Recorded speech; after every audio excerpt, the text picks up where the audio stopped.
in the capacity of agent. I am addressing you today with the great respect that one owes to the principal judicial organ of the United Nations, as well as the great respect we have for our distinguished opponents.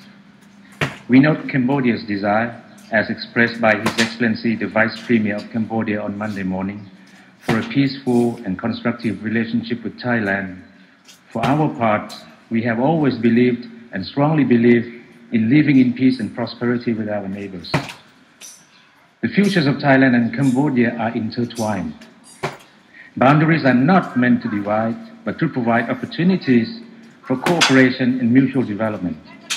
In this spirit, Thailand agreed to the process of joint survey and demarcation under the Memorandum of Understanding of 14th of June 2000.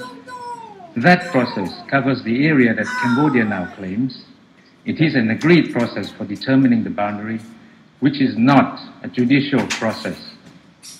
Mr. President, members of the court, my government is and has always been respectful of the court, although that respect was tested to a considerable degree by the judgment of 1962. Respect prevailed, and Thailand implemented the judgment. That was expressly recognized by the then head of state of Cambodia, Prince Sihanouk, when he visited the temple shortly after.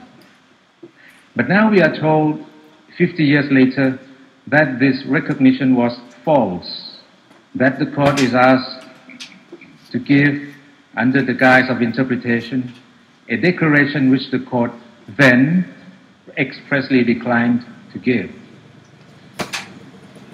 Monsieur le Président, l'arrêt de 1962 est clair. En 1962 et pendant le demi-siècle qui a suivi, les parties partageaient la même opinion sur son sens et sa portée. Dès juillet 1962, la Thaïlande s'est dûment conformée à l'arrêt. Le Cambodge l'a reconnu. Un demi-siècle plus tard, cependant, le Cambodge revient à l'improviste devant la Cour pour mettre en doute le sens et la portée de l'arrêt, s'appuyant juste sur un bref passage des motifs coupés de son contexte. Cette spectaculaire volte-face du Cambodge, Monsieur le Président, n'a certainement pas pour objectif d'obtenir de bonne foi une interprétation de l'arrêt. Le vrai motif du Cambodge, il apparaît clairement de ses plaidoiries, est de demander à nouveau ce que la Cour lui a déjà expressément refusé en 1962, c'est-à-dire un arrêt sur la frontière et le statut juridique de la carte dite de l'annexe 1. C'est un véritable appel contre l'arrêt de 1962. Autrement dit, une demande en révision. La requête du Cambodge n'est pas recevable dans le cadre de l'article 60 du statut de la Cour et les éléments constitutifs de la compétence de la Cour en vertu de cet article ne sont pas réunis. La Thaïlande s'estime en droit de soutenir qu'elle n'a consenti à la compétence de la Cour que dans les limites des règles contenues dans son statut.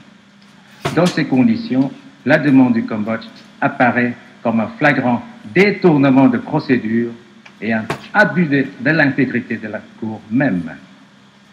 La Thaïlande est certaine qu'en présence d'une telle demande abusive, la Cour aura à cœur de préserver l'intégrité de ses fonctions juridictionnelles. Monsieur le Président, le présent différend n'a rien à voir avec le contentieux initial.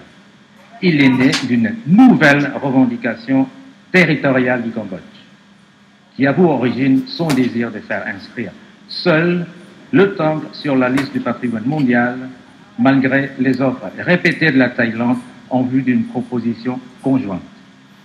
Le différend, alors